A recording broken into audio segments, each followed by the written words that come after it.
Good morning, good afternoon, good evening, guys. Welcome to Chris Talking, and this is another one of my Drifters anime review, and this is for episode 10. If you're new to my channel, do subscribe as I make regular Drifters content, as well as other manga and anime content slash otaku stuff. Basically, a whole bunch of otaku nerdy stuff. Subscribe for that good stuff, as well as other movie reviews, trailer reviews, and anything which I basically want to talk about as it's Chris is talking. But this is the main target demographic, so if you are part of that target demographic, it would be nice to see you guys join me. Do subscribe, thumbs up, share, all good. Now let's get to the actual review. So I missed episode 9 last week. I watched it, but I missed the review as I was very busy, and I didn't have any time to do the review, so I do apologize, but I'm guessing that you guys watched it. So let's just get to episode 10. Episode 10 continues on from where Tohisa had actually freed the dwarves from Galdoka, and they're now being fed and they're getting the energy back, because when they were freed they were extremely weak. And it was quite a sad sight, considering that the myths and legends of the dwarves are meant to be extremely they're rugged, short, really powerful, and when they were saved they were really small and just nothing really. So that was pretty sad. But in this episode 10, they're getting the energy back. They're eating a shitload. Oh my goodness, most of the episode was them eating, but it was really good to see them get the energy back. And basically Nobunanga was the one who needed them the most, as they're blacksmiths, and they were the ones who were going to make the mullets, as well as other guns and weaponry that he thinks that they may be able to do. So that was a nice bit of the episode right there.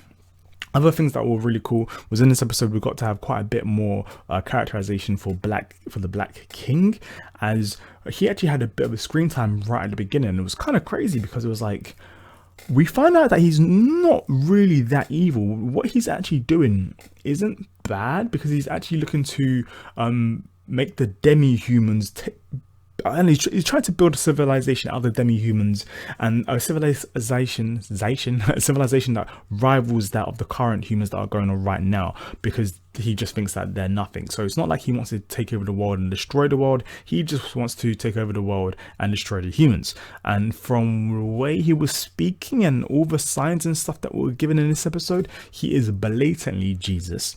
Blatantly. It's not even like a slight, oh, it could be. No, it's him. It's Jesus. So I'm very interested to see how, when the reveal happens, this is all going to take place and how they're going to react, because obviously it's a religious figure, but in the series they have people from all different types of religions and stuff. So it's not like from the samurai and this and that, and their gods aren't going to be the same as the normal Jesus and God and like the Holy Ghost and stuff. So I'm very interested to see how that works out. And is that the reason why, I would like to know as well, sorry, is that the reason why Joan of Arc is such a follower? Let me know down below. Please don't give any major spoilers, as I'd like to have the surprise. I mean, there's sometimes some people, they actually just like to tell me, oh, this is what happened to the manga. I'm like, thanks. I don't know if you've noticed this, but I'm watching the anime, so yeah, thanks. So yeah, so there's quite a lot of characterization with the Black King. We also got to find out a bit more of his power, which is pretty cool, and he's able to multiply as well as heal, and the healing is so powerful that if he heals you too much, he can actually use it as an attack. And so, for example, if he heals you too much, he can then create multiple cells inside you, thus creating a cancer, and the growth of that can kill you. And he showed this by actually taming the bronze dragon, which is nuts, because the bronze dragon's entrance was huge, and the way they were speaking about it was like, the bronze dragon, oh my god, like this is some powerful being. And the way the bronze dragon was even speaking to the Black King, was talking down to the Black King like if he was nothing. He was like, look at you in your robe, talking down to me when I am this and I'm that and I'm this, being basically on a high horse, even though it's a dragon. I don't know how that works out, but yeah, the bronze dragon really got put in its place. And then you got to see that the Black King literally just looked at it, sent some next shockwave attack thing, and then just the skin started bubbling and it just looked all cancerous. It kind of looked like Deadpool. It was, but on a dragon, a black dragon, a giant black dragon. So it was pretty crazy, and it's like, what the fuck? But it also shows that he has major respect for all the demi-humans that he's taken in, and the fact that he wants to build a civilization is crazy. So I thought that was a pretty cool thing. So just checking my notes right there. The dwarves were non-stop eating, man. The dwarves were non-stop eating. But hey, they needed it to get the energy back, so they're dealing with Nobunaga. Saint-Germain, Saint-Germain? I want to say Saint-Germain. Saint-Germain was traveling a lot in this episode, going from like different parts of the country to try and find the drifters, and we didn't know why. And at first I thought that Saint-Germain was actually one of the Ents, because they didn't say why, and he was actually speaking to the Ents. But he's not. He's actually a drifter, and he actually says that he's a drifter, which is crazy because he gives more information about himself and about how he gains so much power.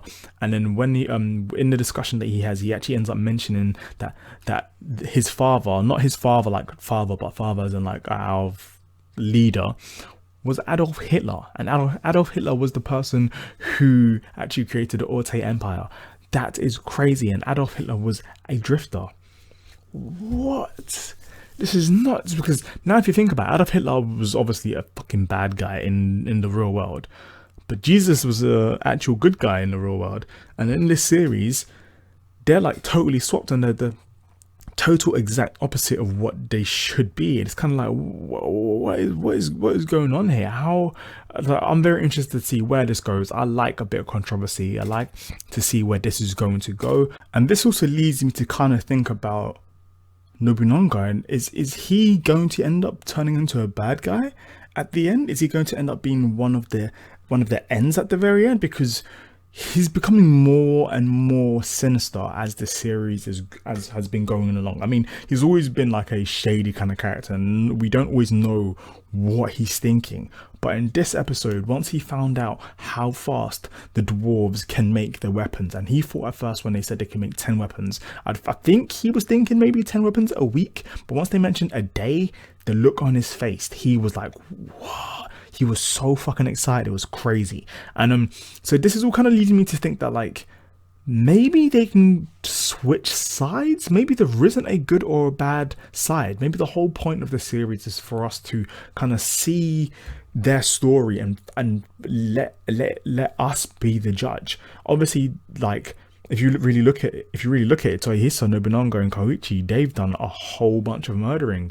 Like literally to the Orte Empire, they've been cutting them up. And are their methods any better than what the Orte Empire have been doing? Obviously, the ends seem obviously evil, but there's been parts of this episode and parts of the last episode when I felt sorry for the opposition. When I was like, oh my god, like you guys are dead.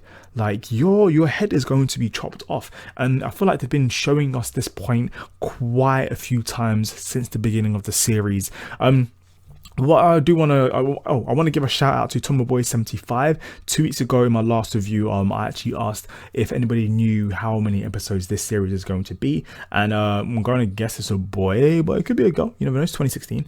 So Tomoboy75 actually mentioned that it was going to be a 12 episode series, and the source was from Anime News Network. So that's pretty interesting. So that probably explains why the pacing changed suddenly. Did you guys notice it as well? When halfway through the episode, the pacing was like pap, pap, pap, pap, pap, and it kept on going through different characters, and I was like, okay. So it was just going from Saint-Germain, then it went to like Toyohisa and his people, then it went to the dwarves and that, and then it went to then went to the Black King, and I was like, wait, but this all happened within like a 45 second mark. It just it kept on chopping through, and I personally didn't like that, as I thought that little bit there felt really rushed. I liked the humour at the beginning because I thought this series was going to be extremely dark, so when the humour kicked in, I kind of enjoyed it because it was such a contrast. But now the humour's coming in a bit more frequently, and I'm not really appreciating it that much. I would like to have a bit more of a serious moment, like a lot more frequently, and maybe like an episode of no jokes, because sometimes it's like we don't need these kind of jokes. How about you just kind of let us figure it out? But I don't know, I can't tell the mangaka how to write, but hey, I know that was one thing that I did see about when the series first started, was that because it's made by the same person who made Hellsing, apparently in Hellsing there's loads of like unnecessary random jokes and stuff like that, and they were kind of worried and scared that it may come into this series. I read all the comments and stuff about that, but then I try not to remember it. And as the series has been going on, I've been starting to notice I prefer the serious side more than the humor, but I don't mind the humor. I actually appreciate and I welcome it if it can also know when to step back and actually let us appreciate the good story, the action, and the sense and the thrill of the series. Okay, so that's my review for this. What did you guys think? Are there things I left out? Do let me know down below. And I do check the comments all the time. If you've noticed, I comment back as well as I just reply. So if there's things I left out, drop down below. If there's things that you're excited about in next week's episode, drop it down below. How do you think this series is going to be wrapped up, or do you think it's going to be a season 1 and then it's going to come back for a season 2 later on throughout the year? Hopefully it doesn't get cancelled. I am enjoying it quite a lot. At the beginning of the season, I thought this was definitely up there as one of the top contenders for anime of the season, but at the very moment, I think JoJo is my thing right now. But what I definitely do want to do is do the my video, what I've been mentioning in all the bloody Drifters videos, of all the different historical figures that we've met in the series. I was going to do it 2 episodes ago, but then we keep on getting new characters, so I'll probably wait for the penultimate episode, because by then we would have been introduced to everyone, and then I'll probably release that video at the same time as the final review. Hope you guys enjoyed it. Do subscribe if you're brand new to my channel. Do share, like, comment, all that good stuff, and I will see you guys soon. Chris is talking. Peace.